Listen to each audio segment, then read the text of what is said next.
just love Bob Marley and reggae. I love reggae.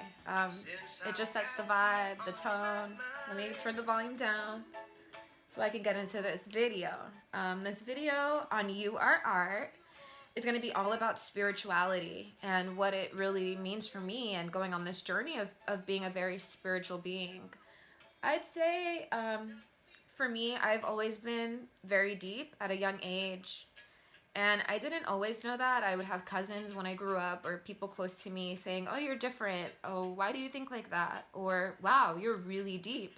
And I'd be like, what, really? Because you don't realize the way you are because you're just being you until someone kind of points it out sometimes, you know? Bringing in that awareness, especially at a young age. I remember clearly being 5 years old, and this is really when I cultivated a relationship with God, the higher power, the universe, the creator.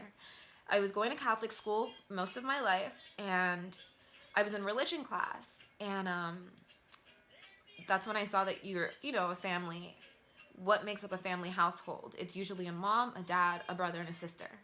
2 kids, whatever. And I identified with that. I'm like, oh, my mom, me, my brother, but where is dad? So I went home. I'm like, Mom, where is my dad? And that's when she told me, she's like, you don't have one. So I was like, okay, all right, cool. Okay, I felt some type of way about it. But I remember being in the bathroom. I clearly remember this, being in the bathroom, and I was having a conversation with God.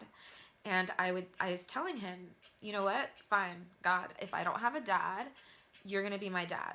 You are my father. Being in Catholic school, they would call God the Father sometimes, so I just adopted him as my father. And since then, our relationship has been pretty strong. I've had some falling outs or some moments where I wasn't as close to God, but it picked back up. And it's interesting about being spiritual because your soul knows certain things. They say sometimes they say that we're here just remembering who we really are, that we know the truth, our souls know. So, for example, when I was in religion classes at Catholic school, they would talk about certain things that I was just like, what? This just does not sound like truth to me. Why is this in the Bible? Why would God be an angry God? This just doesn't make sense. It just didn't sit right with my spirit. So I would cultivate my own beliefs. And I would follow things that rang as truth for me, and the things that didn't, I disregarded. And this is when I really knew I was spiritual, is when I was 7 years old. I was walking and I saw a dog, and I was thinking to myself, oh, what was I in my past life? Was I a dog? Was I a bear? Was I a cat?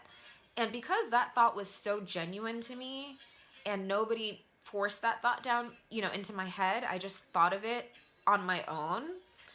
That led me to really, truly believe in reincarnation, for example. So instead of following doctrines like what the school was teaching me, oh, you're born, you live, and then you die, and it's hell or heaven. Instead of believing that, I believed the truth that came downloaded into me at a young age, that, hey, maybe we had different lifetimes where we come back as different forms. That's why I believe in reincarnation. So growing up, I didn't notice that I was being spiritual. I was just connecting. In high school, I remember days where I would cut class and I would go to the bookstore with a friend of mine, and we would end up in the spiritual section.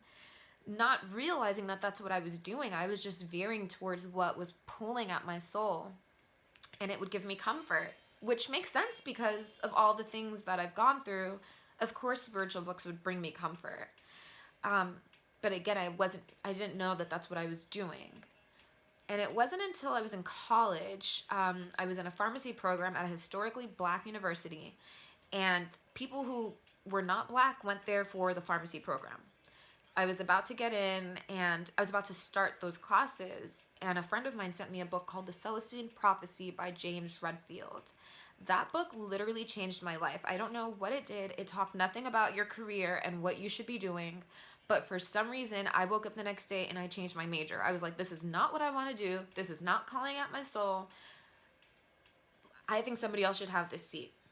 Someone that traveled across the country or from another country for this program. I'd rather them have it. So I gave up that degree and I switched my major to something more broad. And I really began a spiritual journey. I started reading tons of books. The reading habit has not stopped. I'm currently reading this really good book right now called Spiritual Growth, Being Your Higher Self by Sanaya Roman. This book is very interesting because she actually gives like step-by-step meditations to do after every single chapter. And they're a little technical, but they're so beneficial. I'm noticing benefits of them now. One, for example, is basically envisioning white light coming down into your body from the higher realms. And you do that until your energy feels like it's becoming more and more beautiful. I mean, the reality is there's no limit to this. So once your energy becomes more and more beautiful, then you emanate your light out. Because what you're doing when you emulate your light out is you're basically raising your frequency even higher by projecting light out onto others, onto whatever you think might need light. It's kind of coming back to you. And the beauty about raising your frequency is you can then attract things more quickly. You're on higher vibrations. You're living positively. Life is just sweeter when you can raise your frequencies. You can tap into different things. There are different dimensions. There are different gifts that people can naturally possess the deeper you dive into your spiritual journey. So little by little, I got into different things. Like I would get healing energy sessions done to kind of heal some of the trauma I was facing or I had faced in the past that I knew needed to clear its way out. What else was I into? I got into yoga. I got into meditating. I went to India to study with a guru. I've had spirituality has really taken me and expanded me so much in a way that I never suspected I would be. People often say like, oh, she doesn't look spiritual, but excuse me, what does spiritual look like? A spirit has no form. So being spiritual essentially doesn't need to look like anything. And sometimes the people that you see, not all the time, sometimes the people that may look quote unquote spiritual are really charlatans. There's a lot of that going on right now. There are so many people following the trend of being vegan, being positive, quote unquote, being spiritual. And so they make themselves look a certain way so they can come off on that vibe. But in reality, it's like, is it your ego or is it really you authentically being you on your spiritual path? So I think the key is to be true to you and to allow your spiritual journey to unfold, because it's such a beautiful unfoldment and it's a path that never ends. I was around this time last year, I was actually working at a Ferrari dealership and it was an amazing experience, beautiful. And I was working with a guy who's been there for 10 years. And come to find out, he was actually very spiritual. And he told me one time, he's like, Vanessa, the thing about being spiritual is there's no turning back. And I thought about it, I was like, what? And really, since that day, from the day I was 21 and I got the book, The Celestine Prophecy, which to be honest, my spiritual journey might have started much younger than that, and I just wasn't aware of it. But from the Celestine Prophecy till now, it has never stopped. If anything, it just got deeper and deeper and deeper. I'm getting so deep in my spirituality and it being my lifestyle that I don't know how to flow differently. I mean, I meditate, I burn incense, I burn sage. And the thing that's so beautiful to me about spirituality and cultivating your own journey is there's no right or wrong. There's no formula. You follow your soul. It's pretty much that simple. You go with what inspires you and you keep on expanding. You keep getting these realizations. You keep learning about new things.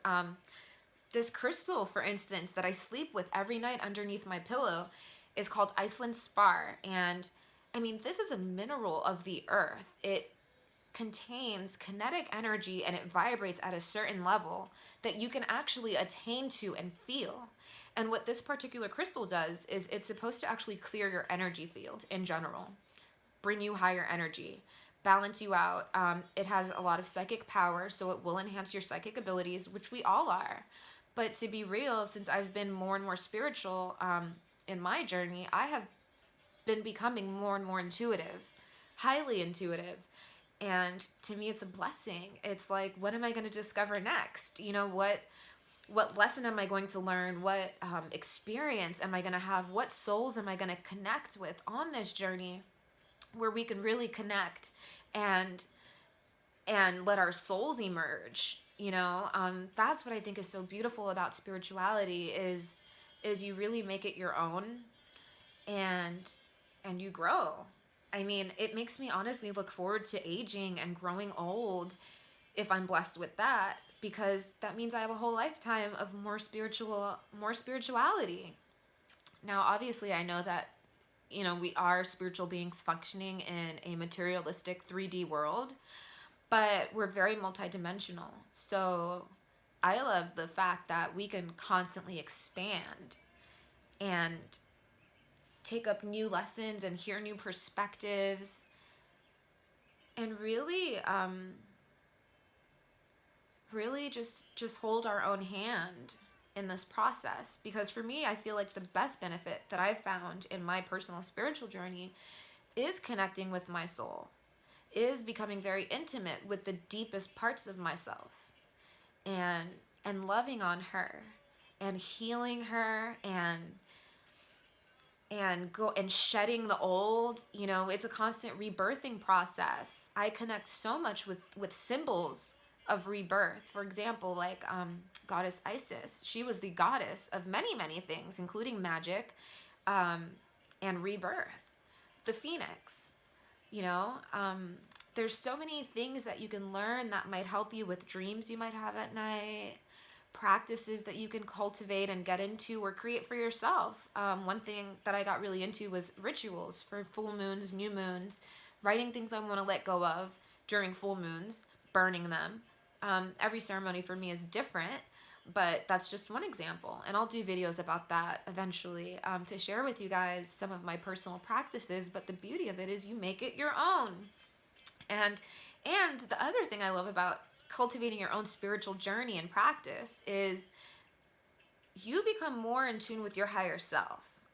So just think about this for a second. If everybody was vibrating on a level from their higher self with each other, don't you think the world would be a much better place? I definitely think so. I think we all have infinite wisdom within our beings, and we are here to remember our callings, why we came here, the work we come here to do.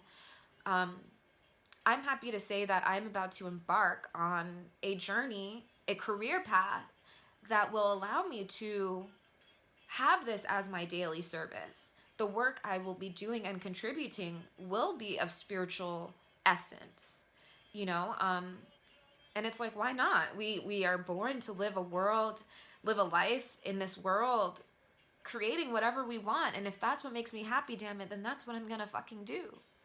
And a lot of people might not understand that. A lot of people are very opinionated.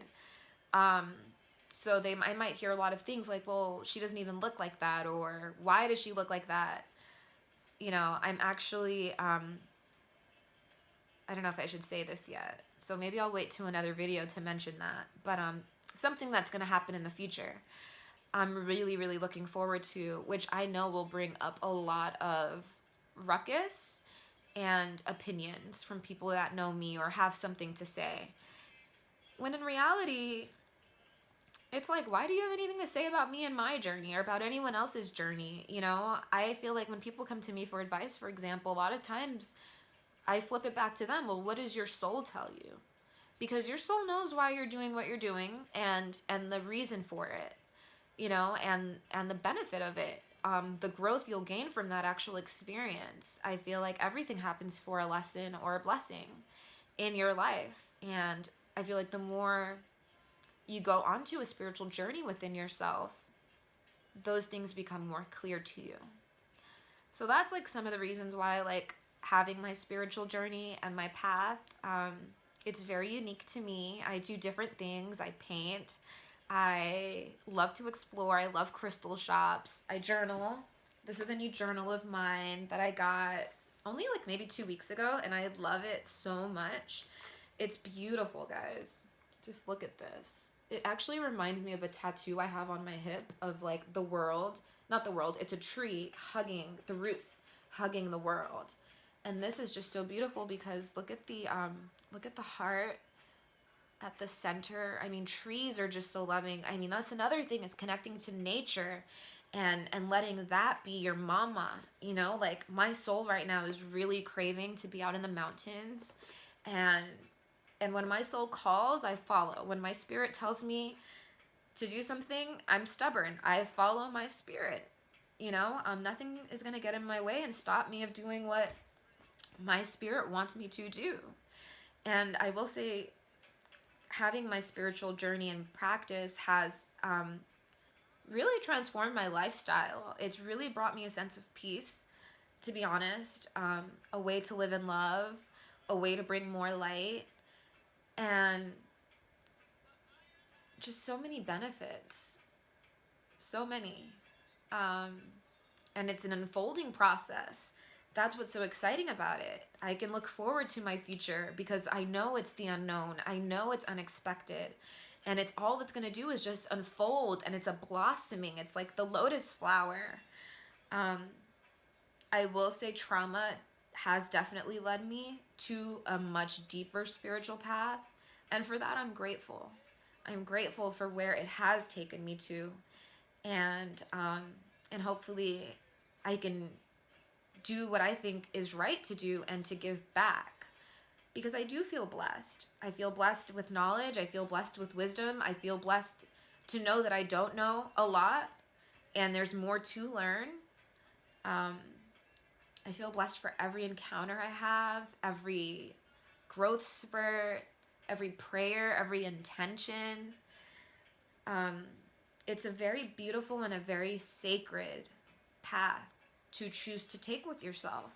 So I would encourage anyone and everyone that's listening to really ask your soul, you know, like, what can I do to really build a spiritual relationship within myself? Because it has nothing to do with anybody else. It has nothing to do with how you appear to others, whether they'll understand you, whether they'll think you're crazy. It has nothing to do with that. It really has to do with connecting with your soul. From that, I have found so much strength, so much willpower, so much beauty, so much truth. And if you don't believe me, just find out for yourself and embark on your own spiritual path, your own spiritual journey.